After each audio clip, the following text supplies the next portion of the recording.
Hello and welcome to Video Revealed. I'm Colin Smith. Don't ever try to edit video on a flash drive. Let's find out why.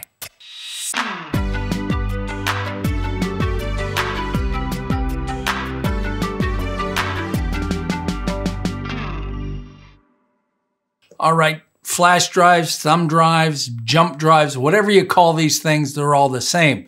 They have their uses. Usually it's just to move data from one place to another.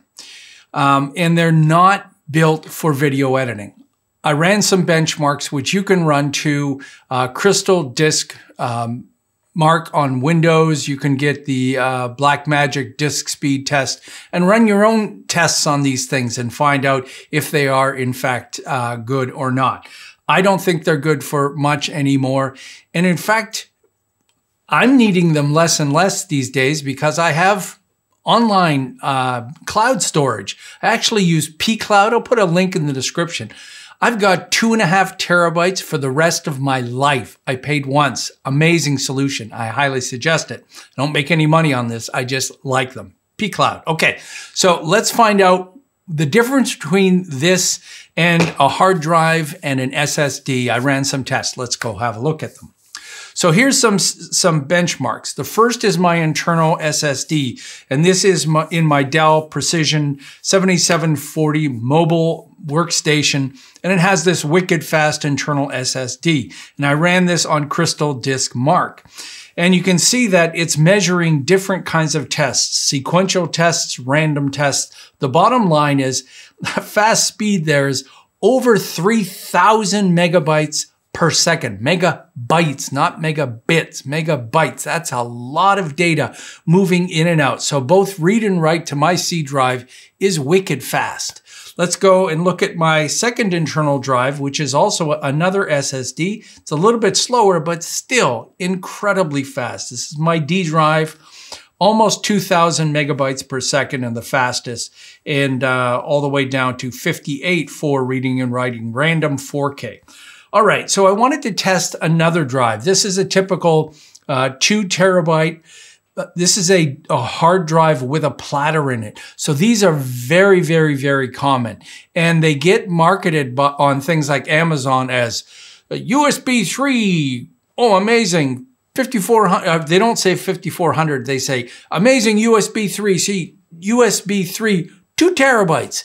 They're actually really freaking slow. And it doesn't matter if you plug them into Thunderbolt or USB 3.1, they're platters. They're like little platters that spin around, and they are really slow. In fact, they're all 5,400 revolutions per minute. A typical video editing disk is 7,200, and that's the minimum speed. 5,400, great for archiving, horrible for speed. Look at the results. The fastest you can access it was writing at 90 megabytes per second. This is not good. And then it totally fails in the 4K test down the bottom. So this is a good grasp of regular hard drives and SSDs. And these are the internal SSDs, the NAND drives, but the SSD speeds here would be comparable if you also had an external SSD that was connected on a fast connection. So again, you wouldn't go out and buy an SSD drive and plug it into a USB 2 port. You're going to plug it into at least a USB 3 port or faster, maybe Thunderbolt or 3.1. Well, here's a flash drive test that I did, and you can see it's horrible. It's completely unusable.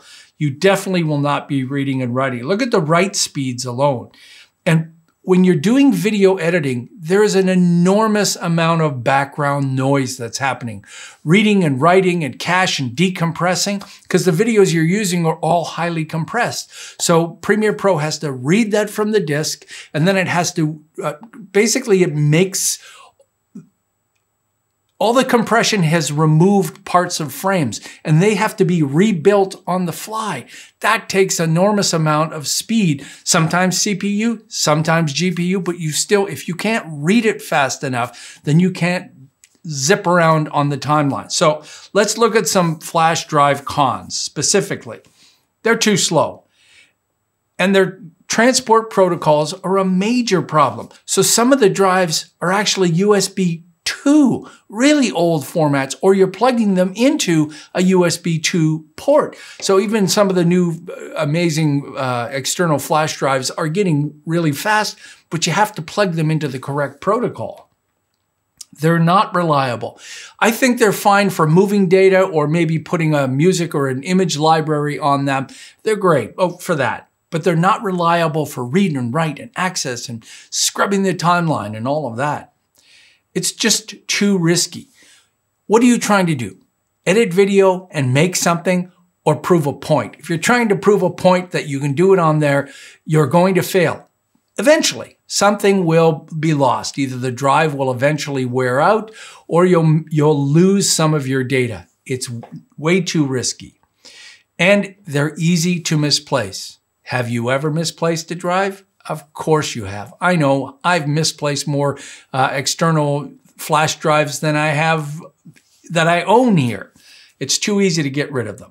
Now let's look at some SSD pros. These are the reasons why SSDs are fantastic. And this is a typical example of the image here of a Samsung external 3.1 external drive. But this is true for any kind of SSD. Something called master control, which flash drives don't have. It allows them to use something called multi-channel mode and parallel read or write. This is built into the actual disk itself. The external drives and the internal SSDs, they're more than just a storage place. There's a master controller, and that's not part of a flash drive. You don't have that option.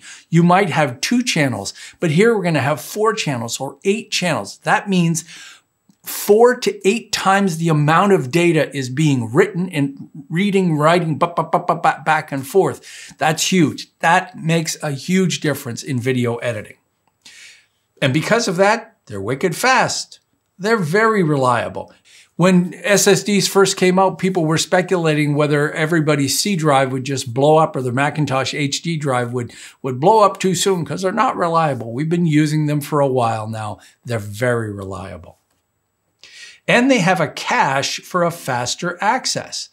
So built into that drive is an extra chip for cache. So something that's being read quickly over and over again is going to be in that cache, which means it's going to come off it even faster. And the last thing this is an important point. It's a real disk drive. It is a real disk drive, and a flash drive is not. You're going to take too many chances with a flash drive. I can't say that enough because it's not meant for that. You know, Premiere Pro writes an enormous amount of data back and forth, in and out, and decompressing video. We all take this for granted.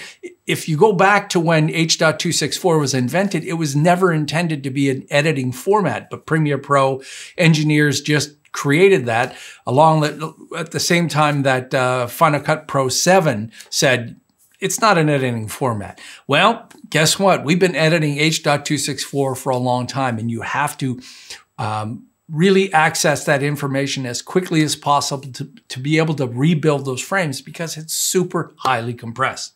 So these things have their uses, but do we really need them? You know, here's my pCloud drive. I'm only using that much of 2.5 terabytes of data.